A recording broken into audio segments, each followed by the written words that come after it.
Andy, let me just say, my earrings are falling off. I'm laughing so hard in here. Let me just say that that little moped, can we call it a moped? And you and that No, they're adorable, little scooters. Everyone has them.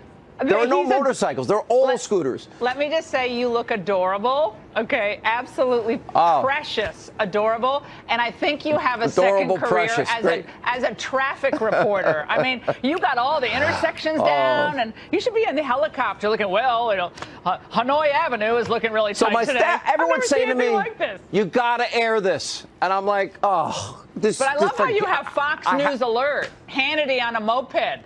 It's a scooter. It's not. That's what they call them, scooters. About that, I just have such a great line to tease you with.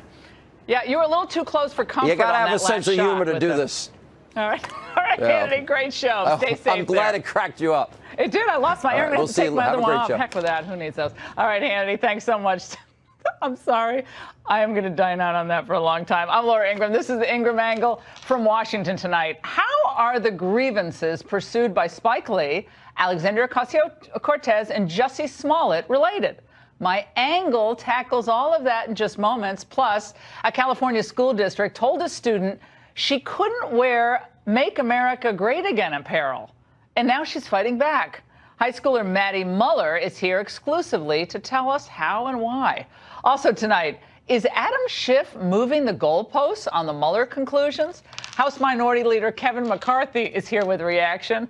And Raymond Arroyo just got back from L.A. He's going to tell us why the Oscars, well, they had a little bump in the road last night. A little up from the year before, but a little bump in the road. And why the backlash over the Best Picture winner could have severe cultural implications? No. Well, be sure to stick around for that. But first, Spike Lee and the politics of me.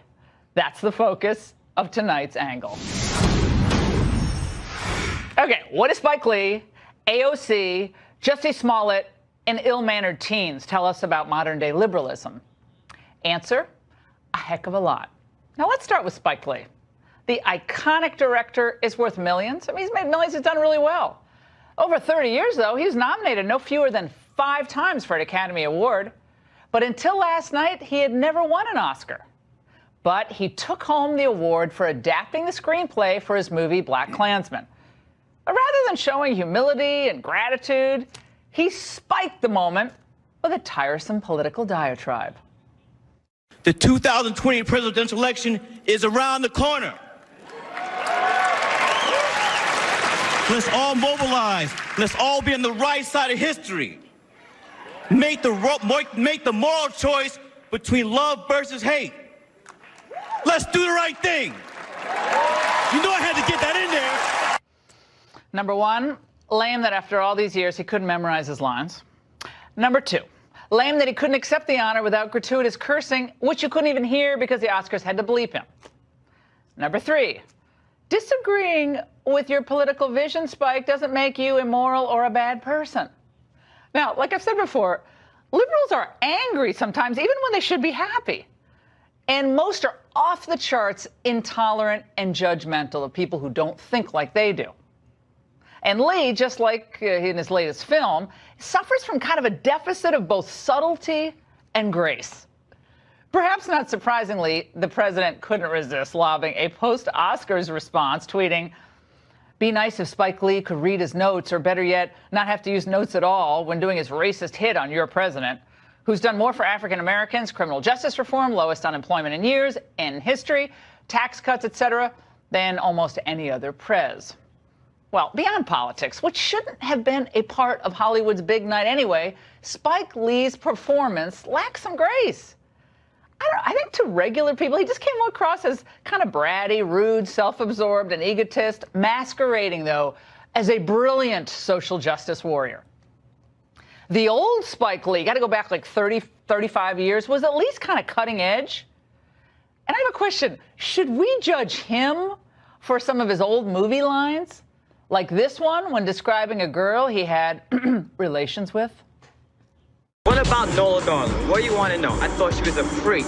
You know, freaky deaky. You asked why I continue to see her? To look like a retard? I'm not crazy. Well, But this craziness goes way beyond Spike Lee. It's the same arrogant, self-important thinking that propelled Empire star Jussie Smollett into believing he could stage an anti-MAGA hoax and then conclude that he'd emerge as a hero. Making a scene and casting yourself as the wounded martyr is what these elites do best. You see, when you're on the right side of history, it's your duty to start a national conversation and inject yourself into the middle of it. Facts? They're irrelevant, kind of passé.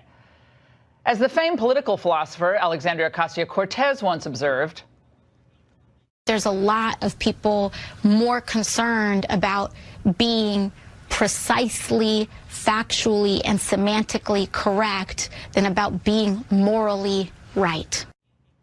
Well, like most of today's social justice warriors, AOC truly believes she is always morally right. And that notion entitles her to be one of the leaders of not the Me Too movement, but the Me, Me, Me movement. She's been on the job for exactly 2 months, and you would swear her Green New Deal is a second Declaration of Independence. I just introduced Green New Deal 2 weeks ago, and it's creating all of this conversation. Why? Because no one else has even tried. So people are like, oh, it's unrealistic. Oh, it's vague. Oh, it doesn't address this little minute thing. And I'm like, you try. You do it. Right. Because you're not. Because you're not. So until you do it, I'm the boss. That's How about right. that? I know you didn't. I mean, she's like 29 years old, and she's like the boss of Congress. And it's like, totally, it must be nice. But what she lacks in experience, she's excited. It's kind of good she's in there in the mix.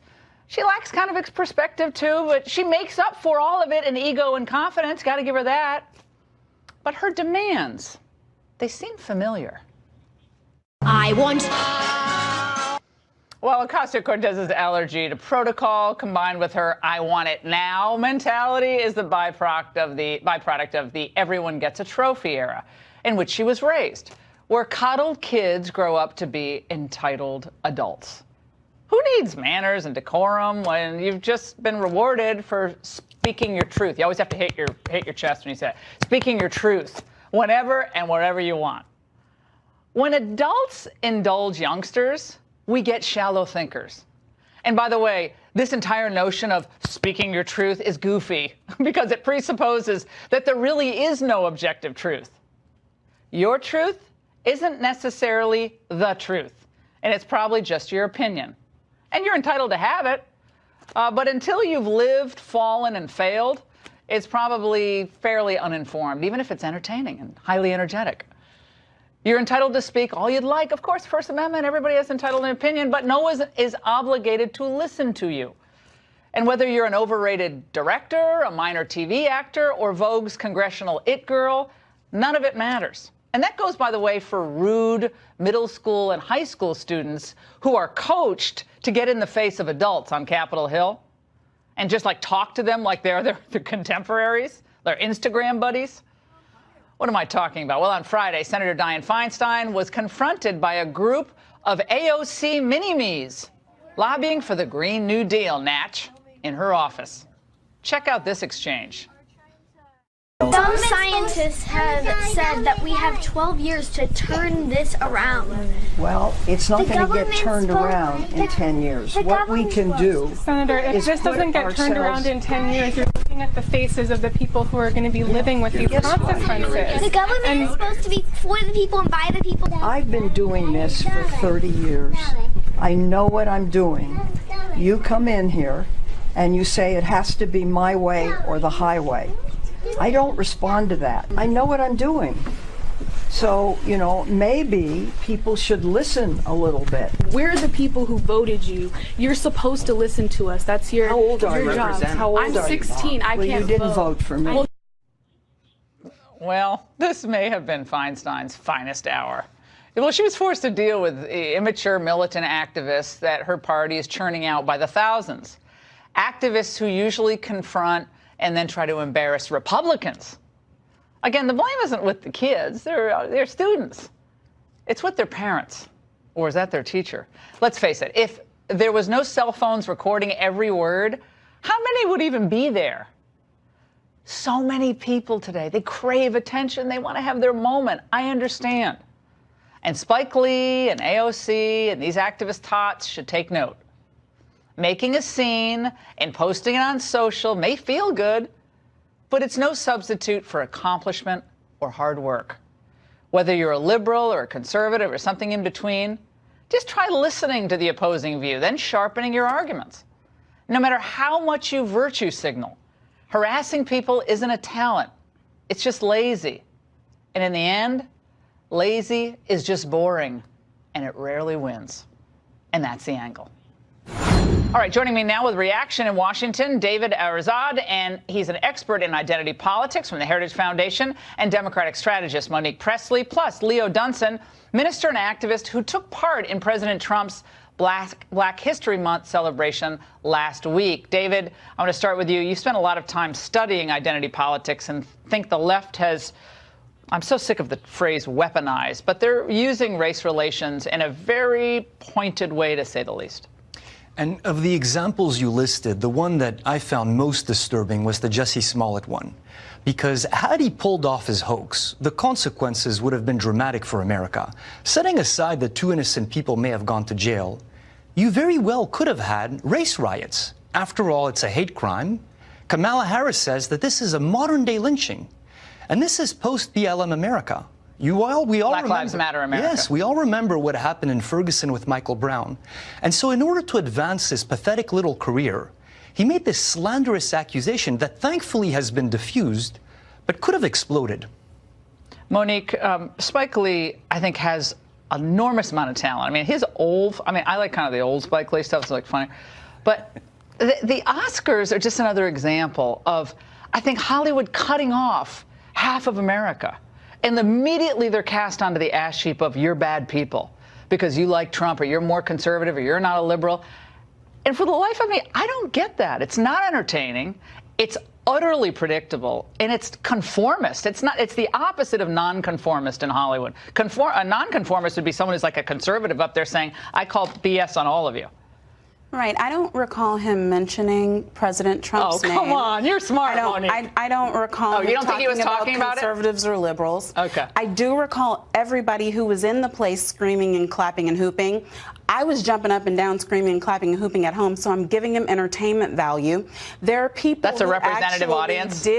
Well, you know. Really? Representative of whom? I represent people like me, whatever that means. Yeah. He's had a 30-year career. He won an Oscar after those 30 years. He deserved it well before that. I think he gets to use his time whatever way he wants to use his time. I'm not saying he does. He can do whatever he wants. We have the right to criticize it. Yes, and so then I have the right to defend. So what I'm saying in defense is I found his statements accurate and poignant, and I was a little surprised, Laura, I got to admit, when you were talking about him lacking subtlety and there was grace, that was the most predictable. I could have written that for him. Subtlety and grace, and I think you also mentioned something about people who are coddled when they're youngsters showing up this way.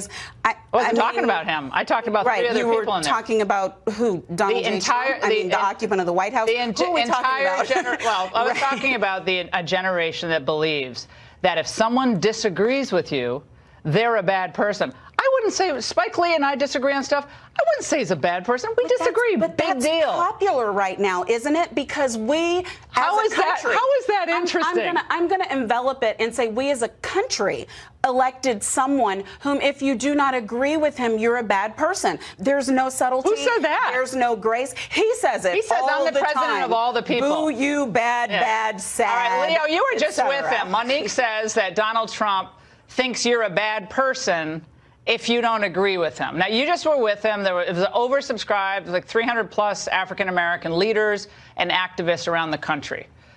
A lot of people didn't see what happened, but a lot of people saw the Oscars. They had 29.6 million people watching that last night. And Monique is right. Everyone in that room, probably 90% Democrat, liberal Democrat, or the other ones are too afraid to say anything different. They all love it. Of course they love it. They're in Hollywood. What did you see about this president that might be a different take from what Monique just said? Well, we know for a fact that Spike Lee was alluding to the president when he said love versus hate, because he said in 2020, we're going to make sure you go out and vote for love versus hate. But I like to say, if the Democrats represent 90% of black communities right now, we're in poverty, we're being shot, we're being poorly miseducated. Is that love or is that hate? I don't understand how under this president, he has dropped black unemployment to the lowest that it's ever been. Our poverty rate has been under this president, it's lower than it's ever been. Still above the national average, but lower than it's ever been. I don't understand the illusion that Spike Lee and many of these other liberals continue to make when they say that the president is spewing hate or is spewing love. I see it from the other side. If a black conservative has stood in front of a room of all white people and did the exact same thing that Spike Lee did, they would have said that I was chucking and jiving and that I was cooning. But because he's part of the liberal elite, he's able to stand up there in the front of the entire world and get multiple claps and ask questions. Even afterwards, he asks questions in front of a smug room of people who are all rich and famous, and makes it seem like he understands black America or the plight of the people. Let's go to what Stacey Abrams wrote. She's like writing that this is actually working for Democrats, and I think we should take this to heart. She wrote in Foreign Affairs, Americans must thoughtfully pursue an expanded identity-conscious politics. New, vibrant, noisy voices represent the strongest tool to manage the growing pains of multicultural coexistence. By embracing identity in its prickly, uncomfortable contours, Americans will become more likely to grow as one. The truth of the matter is the exact opposite. Why? By nature, we're tribal animals. We go with our own. It's not natural for human beings to get along with people who don't look like us, don't worship the same God. What does that mean? Meaning, we prefer to be with our own. We're distrustful of people who look different, who talk different, who worship differently. What we should emphasize is not identity, is unity, is civic friendship, That's right. is brotherhood, that we're all Americans. And you know what? The diversity part will take care of itself naturally. Don't emphasize the divisiveness. Emphasize unity. What brings us together? Americans. I 100% agree with you, David. Monique, your reaction to that? I mean, there is something about, people say Trump's dividing us.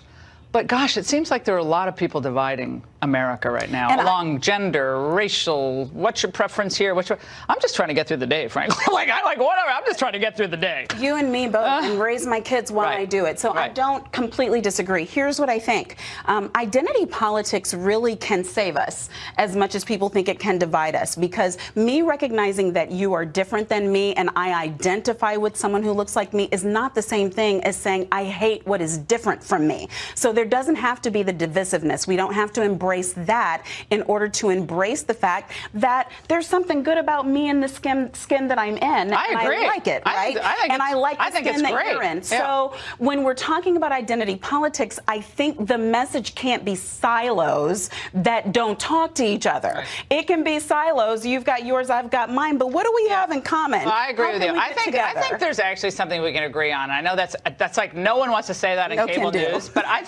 I actually think, Leo, there is something we can agree on. I can never understand what it's like to be an African-American woman. I can't understand. I can't put my shoes in someone else. I don't look down on people because of skin colors. I really don't. We might disagree on things. That's okay. What I don't like is when people say, because you're not that, you have privilege and you need to apologize. I'm like, what the heck? I didn't do anything. Like, that's what I think is getting in people's craw, getting in their craw. They don't like that aspect of it. The differences and coming together, I think that's all positive. Leo, close it out.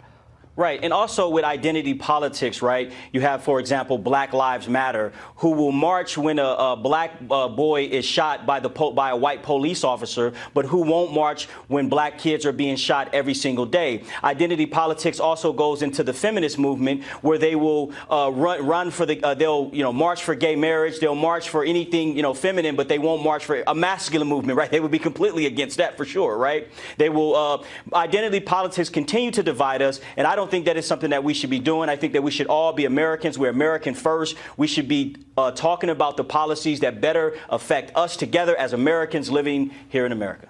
The content of our character. It's great conversation. Amen. Thank you so much. And coming up, defending the first against radical people on the left, trying to alter the past and the present. Well, first, a World War I cross memorial under siege. I'll debate one of the people suing to take it down. Second, a teen challenging her school district after she is banned from wearing a MAGA hat. She'll be here exclusively in minutes to tell us how she's fighting back.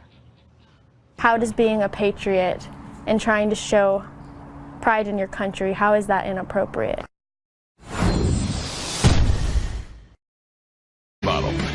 That's a complimentary bottle by texting RED to 202020. Tonight in our Defending the First series, we bring you two stories of injustice. In moments, we'll talk exclusively to a high school student who's fighting back tonight after her school district banned her from wearing a MAGA hat at school. But first, this nearly 100-year-old memorial honoring veterans who died during World War I is under siege, and its fate is now before the Supreme Court of the United States. Some liberals want the memorial naturally torn down. It gives the impression that no Jews are welcome in the city of Bladensburg. It presents Bladensburg as though it were a Christian enclave. An appeals court in 2017 ruled the memorial unconstitutional, and on Wednesday, supporters of the cross have another chance to save it when the Supreme Court justices take up the case. Joining me now is Sarah Henry from the American Humanist Association, the group arguing for the removal of the memorial. Sarah, what would make your group happy, and what do you want to replace this memorial with? So we certainly support the opinion of the Fourth Circuit judge in his earlier decision, which found that there are three great options here. The memorial could be reshaped, removed, or reassigned, and we'd be perfectly happy with any of those. Who do you represent? I'm a spokesperson for the American Humanist Association. Who do they represent? Our plaintiffs in this case are three local residents who are perturbed at the cross. Perturbed by how? How does it affect their daily lives? It's an obtrusive Christian memorial in an been there for 100 years. Location. Why is it obtrusive? Because of the time. What happens to them physically? Like, they see that cross, and do they, like, what happens? They have physical, symptoms? I mean, emotional distress? I mean, what is it? So the cross is obtrusive. It affects their everyday lives. How? I'm asking you how. You keep saying that. Like, I'm not trying to be tough. I know this is, you go on TV all the time. I'm really trying to be. They drive by, and they think, oh my God, the government is establishing religion and it's going to be compulsory church attendance and I'm going to have to bow down on my knees and pray to God. Do they think that? A massive Christian cross is a symbol of discrimination and exclusion. Okay, so that's what we're getting at. So I'm glad you said that. So the cross itself, so I have a cross. So if I took this out right now and had this, would you want me to put that back in my blouse? Of course not. I want you to be free to express your religious. Okay, so but the people who are honoring these fallen heroes, they can't be free to express what they believe and was embodied at the time by those who lost their lives. This cross was rededicated in 1985 to honor all veterans of all wars. And it's simply silly to think that all veterans of all wars are Christian. And a cross only represents Christian veterans. So do you also believe that the crosses at national cemeteries should be removed? A cross on an individual gravestone, the way they're placed in Arlington National Cemetery, doesn't represent a government endorsement of Christianity. That can really affect somebody. I mean, if they drove by, if you drive by, was it GW Parkway? Yeah. GW Parkway, you see a lot of crosses. Sure. I mean, that could cause an accident. I mean, you could drive right off the road if you saw those crosses. I mean, that could be personally really debilitating for someone, could it not? So why isn't the humanist getting involved in that? Those are crosses of individual religious expression. Doesn't matter. It's a symbol. You said no, but you just said the symbol discriminates. Those were your words about 60 seconds ago. The symbol discriminates. That is the most prominent cemetery in the United States to honor the war dead. I'm saying the government of Bladensburg, Maryland is discriminatory in nature when they use a Christian cross to attempt to represent all veterans. It's simply impossible to do. So when you work for the Humanist Association, do you have to say that you don't believe in anything, or how did you grow up? Did you grow up with a faith, or what happened? I grew up in a non-religious household in an extremely religious community. My parents were always incredibly supportive of my exploring different religious faiths and traditions. So I'm just curious. I'm always curious about someone's faith journey. Of course. So were you raised in any faith, or you were just not raised in a faith? I was raised to explore and appreciate others' faiths, but my household did not have a religious faith growing up. Okay, so when you say other faiths, what have you explored that's interesting? Sure, I've attended a number of Christian services. I've attended a number of Jewish services. I've had lessons of faith explained to me by friends and been taught many tenets of faith. And I sincerely support people's attempts to reflect. But it's just the outward faith. manifestation on anything that is city, town, or federally owned. Like if there was let's say Arlington Cemetery has a cross etched on a sign, but it's on the sign approaching Arlington. Let's just say, for argument's sake, that existed. Would the American Humanist Association think that was tantamount to an Establishment Clause violation? Our founders would have thought that that was an establishment of religion. Would they believe that? Well, I'd like to talk about the Establishment Clause issue that's actually at hand here, which is the 40-foot tall cross in Bladensburg, Maryland. It's how we get to, like, 50 years ago, if you would have told people that, people would be arguing over the cross, they'd be like, no, 20 years ago, probably wouldn't have thought. But now that's what we're arguing about. So we actually have to go from here to "In God We Trust" on the coins. Obviously doing the Pledge of Allegiance, people don't want to stand for that. So when you say, well, the slippery slope arguments, we've actually slipped down the slope. So I think that's why people are concerned, whether you're Christian or not anything, or Jewish or Muslim. It seems like the manifestation of public faith is what gets groups like yours, and it really affects you deeply. It's the government endorsement of that faith. Okay, and so you think this is actually the establishment of religion? It's actually establishing a religion under the First Amendment. I don't care what the Lemon versus Kurtzman test is. I could argue that all day. But do you think that's tantamount to the government establishing religion? A government spending over $100,000 to maintain a specific religious symbol and no others is clearly a violation. Okay, so you think it's a step. Okay, we appreciate it. Sarah, thank you so much for coming on. And now on to a high school student in California who's taking on her school after being told she can't wear a MAGA hat to class. Maddie Muller says she was just trying to show her pride in her country when the school claimed she had violated the dress code. The Clovis Unified School District is telling the Ingraham angle that Muller could not wear the hat, though, because it wasn't a school hat or a hat from a school club or activity. Our dress code is actually silent on political attire because we don't intend to position ourselves to be making subjective judgments about what is and isn't political. Well, now with me is Maddie Muller. Maddie, the school says the rules about hats are clear. I'm not a big one for hats indoors, period. I don't like hats indoors. I think if you're at a baseball game or you're in the sun, hats indoors, I don't care what hat it is. I'm not really a big fan of it. But they say this has nothing to do with stifling your political beliefs. Do you believe that? I would have to say that I wholeheartedly disagree. Okay, so what evidence do you have that the school is actually discriminating against your political beliefs? Currently on campus, as of today, I checked today, I saw 4 Hillary Clinton t-shirts, 1 Obama shirt, a Bernie Sanders hat, and about 7 LGBTQ rainbow flag hats on campus today. Were they in classrooms? Yes. Okay, well, that's pretty good evidence. Okay. So it looks like if that's accurate, and I don't have any reason not to believe it, if that's accurate, then people can just kind of wear what they want to wear in school. I mean, I see kids coming out of school, they're wearing shorts and stuff like, whoa, my mother would have freaked out. But they're wearing lots of stuff, including hats, and I see a lot of political symbols on shirts. It seems like kids are encouraged to be kind of mini activists, which is... It's not how I grew up, but that's how kids are. But if you're a conservative activist, then you're kind of a hater. That's how the dominant culture sees you. Why did you want to kind of pick this fight, which is pretty brave to do at most probably public schools in the country? Thank you. I chose to pick this particular battle because I ended up at the beginning of the first semester getting an internship with Devin Nunes and David Valadeo during their midterms. And that's when I really discovered my true passion for politics.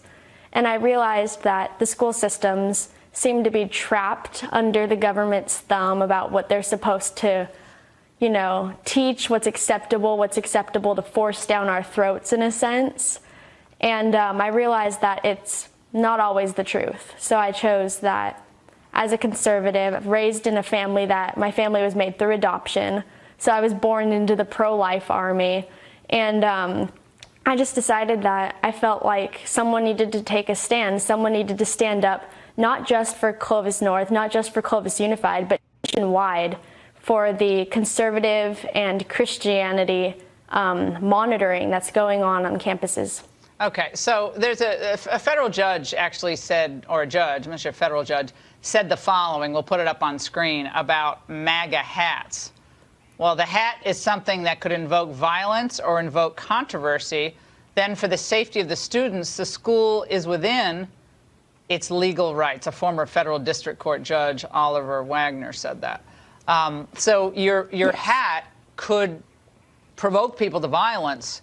So I imagine that gets thrown on the list of reasons why this hat, and they claim it's not political, but this hat is a problem. Yeah, actually that, until the judge said it, had never been brought to my attention. Wow. Are you going to keep wearing the hat? Yeah. I haven't been, just because I know that it's a big issue right now, but I did order a black one, and I intend to try and wear it on campus because black is one of our school colors. I'm going to try it. Maybe you in do fact, an acronym. Today. Yeah, maybe just the MAGA. You can't say MAGA either. I don't know. Maybe you have a silhouette of Trump. Yeah. I don't know what you're going to have. In fact, today I went to yeah, sorry.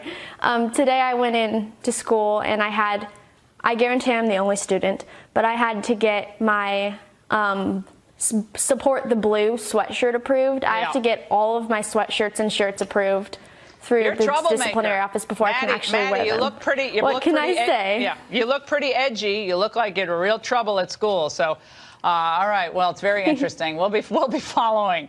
That's a nonconformist here on the Ingraham Angle. We really appreciate it. And coming up, why did Nancy Pelosi and Adam Schiff seem to be squirming in their leadership positions all of a sudden? House Minority Leader Kevin McCarthy is here live to tell us.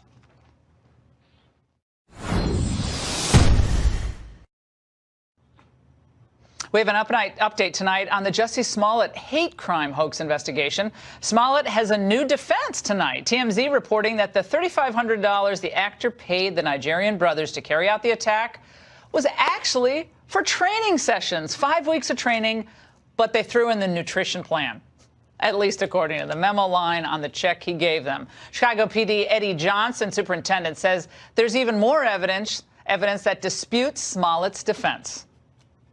There's a lot more evidence that hasn't been presented yet that does not support the version that he gave. There's still a lot of physical evidence, video evidence, and testimony that just simply doesn't support his version of what happened. Meanwhile, Smollett's Empire co-star, Terrence Howard, is coming to the hoaxer's defense, writing on Instagram, quote, "The Jussie I know could never even conceive of something so unconscious and ugly."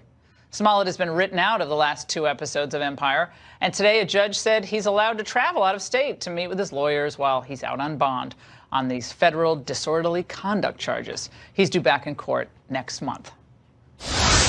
Also tonight, Democrats in the House are forcing a vote tomorrow on a resolution that would stop the national emergency declared by President Trump to fund that border wall. House Speaker Nancy Pelosi tonight said, well, it's their solemn duty. All members, as I say, have taken the oath of office. We would be delinquent in our duties if we did not resist, we did not fight back and to overturn the president's declaration. This comes after nearly 2 dozen former Republican members of Congress, most I've never heard of, penned an open letter to GOP lawmakers urging them to terminate the national emergency. Joining me now, House Minority Leader Kevin McCarthy. Congressman, your reaction to Nancy Pelosi tonight. They're going for that stop the national emergency declaration. Yeah, it's kind of interesting. I read that letter, too, from those Republicans. I didn't know hardly I looked at this list. I had to look them up. And a lot of them witness were one protection program. I think there's only a few that are under 75. God bless them. No matter how old you are, you're valuable. But other than John Danforth, I was like, who are these people? You know what's interesting is, go back to 2005. When the federal government wasn't solving the border problem, there were 2 Democrat governors along the border. They called an emergency. Napolitano, who became DHS Secretary, and Richardson. And you know what they said? Because the federal government wasn't act the problem along the border, they needed to act. These are two prominent Democrats that worked on the border that understand, and it's worse today than it was then. And by the way, Napolitano was part of another letter today that she signed with your old pal John Kerry and other national security experts. And they're mostly Obama people, and this whole thing is wrong. It's a wrong approach, wrong-headed. But also, just saying that the president's national security strategy here is The president has the legal authority to do this.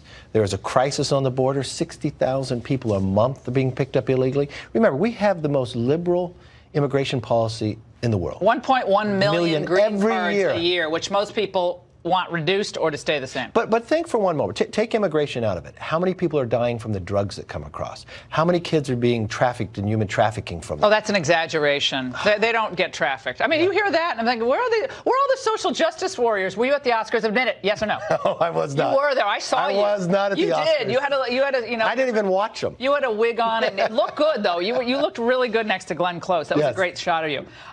Bernie Sanders was at his town hall tonight, and he spoke about the national emergency. Let's watch. In my political judgment, Donald Trump is not going to get the wall. I think it really is outrageous. And by the way, there are a number of Republicans who feel the same way, that it really speaks to his authoritarian goals to somehow decide this is a national emergency that he's calling in order to build the wall. Vermont has a big opioid problem. A lot of I'm from New England, a lot of the New England states, Massachusetts, Maine, every state all has suffering. Problem. But what's interesting, he says the president's not going to build this wall. This wall is already being built. We just appropriated almost $1.4 billion for it to be built. So it's already adding on. The president's going to get the full 200 miles that the experts said we need on these barriers to protect us, to have the border secure. And that's what the president said he would do. And he has a responsibility as a president to secure our borders. Should have done it the first 100 days. Can you say that now? We should have done this in the first. We should have done the immigration agenda the first 100 days. Well, we should have done it at the very beginning. Healthcare, we should have waited to go forward on to get that right. I mean, dealing with healthcare with the Senate rules was probably the most difficult thing we ever had to do, and you couldn't write the bill that you wanted to write. Congressman, I also want to get your thoughts on this. House Intel Chair Adam Schiff seems to be flailing a little bit as it relates to this Russia investigation. Last week, he told CNN it might be tough to prove collusion after he'd been saying collusion. And now he's saying he might even go after Mueller, though, if the report isn't made public.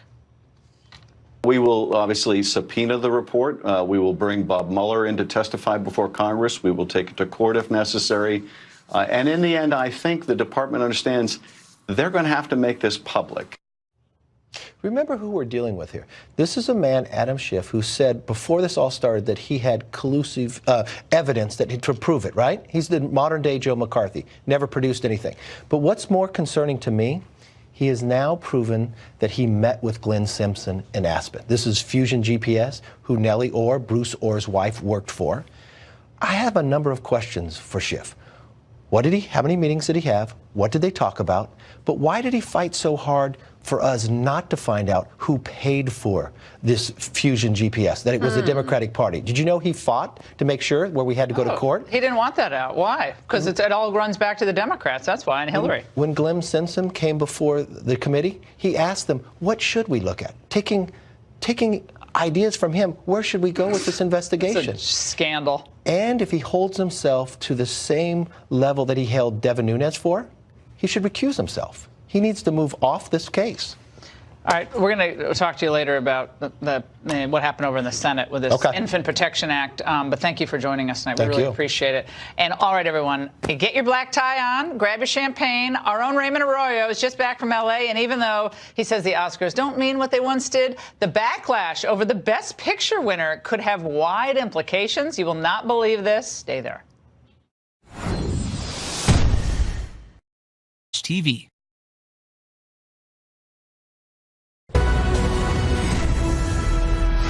Oh, while Tinseltown is celebrating the fact that this year's broadcast beat 2018's ratings, it still had the second smallest audience for the Oscar Awards in history. According to our next guest, that's largely to do to the fact that the night celebrates people and films most Americans have never seen.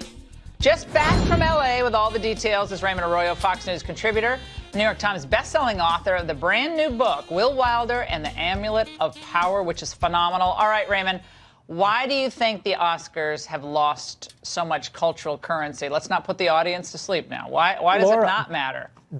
Because they no longer speak to the American people. These are films that, aside from maybe two, only appeal to people in Hollywood. As I wrote in that piece at Fox News today, the old Billy Wilder line seems more true now than ever. Remember Sunset Boulevard? Nora Desmond says, "I am big. It's the pictures that got small." They got a lot smaller, and the stars shrank right along with them. There are no stars or films that unite the American people, and neither appeared at the Kodak Theater. I mean, the winner for Best Short Documentary, Laura, illustrates this disconnect perfectly. It was for the film, period, end of sentence. This is the filmmaker, Rekha Zetabi. I'm not crying because I'm on my period or anything. I can't believe a film about menstruation just won an Oscar. Know that you are empowering women all over the world to fight for menstrual equality. Now, Laura, I don't know about you, but I'm still scratching my head. What is menstrual equality? America must have gasped when they heard that. I don't think. Okay. Well, what about Barbara Streisand? I'm not going to ask you that. Let's move right on from that to Barbara Streisand. Okay, your favorite. Then Barbara Streisand rose to endorse and introduce Spike Lee's movie, Black Klansman. Note how she frames this movie, Laura. It had everything a great film should have. It was so real, so funny, and yet so horrifying, because it was based on the truth. It's an unflinching look at race relations in America. Back in the 1970s, that was then, but it is just as relevant today. That is so ridiculous, as if we've made no racial progress. Nothing's happened. Nothing's changed. Nothing's gotten better. But I do like that Che Guevara black little beanie she had. That was a classic. All right, Raymond, Black Klansman. Very fetching. Black Klansman, though, lost Best Picture to a film called Green Book, which is about a white Italian man who drives a black pianist across the country. Spike Lee was not happy. Yeah, no, he walked out in the middle of the thing and they had to send him back to his seat. He later said, Laura, every time somebody drives somebody else, I lose, because he lost to driving Miss Daisy 30 years ago. That's a good line, so he was very sour grapes about this. Now, the reason they're all so upset, Laura, and the reason this is important is because there's a huge backlash now against the film, against Green Book. And it's because there's a cultural battle over which narrative of race relations is going to win out, okay? Critics are now attacking Green Book and saying it's too fantastical to have a white man and a black man who become friends. That's simplifying. Watch. A movie that purports to be about race should provide something a little bit more tough-minded than this very retrograde, very comforting, feel-good story. People just really thought they were getting kind of the after-school special version of race relations by this movie, and they just thought, I'm tired of seeing these pictures about race being homogenized and whitewashed. Wow. Laura, Green Book is about unity, and these two men who disagreed and came from two different worlds coming together despite their race. And Nick Vallelonga, who wrote the script about his father, who was the driver, the actor Robert Davi has been talking about this for weeks. This unity is under attack right now because Hollywood would like us to be at each other's throats because of the color of our skin. That's a no-winner, and I'm glad Green Book took the big prize here at the Oscars. Glenn Close, she was beaten out. I think she should have won. That was a rob. I agree. Of her. Big but loss. was that what you wore to the Oscars, Raymond? That black Undertaker suit? This is what I'm wearing to my Mardi Gras ball tonight. Mardi Gras is in full swing here in New Orleans. Oh, God, the New Orleans mention. We had to get it in. I can't believe you tricked me. All right, good job, Raymond. All right, we'll be right back. Last bite.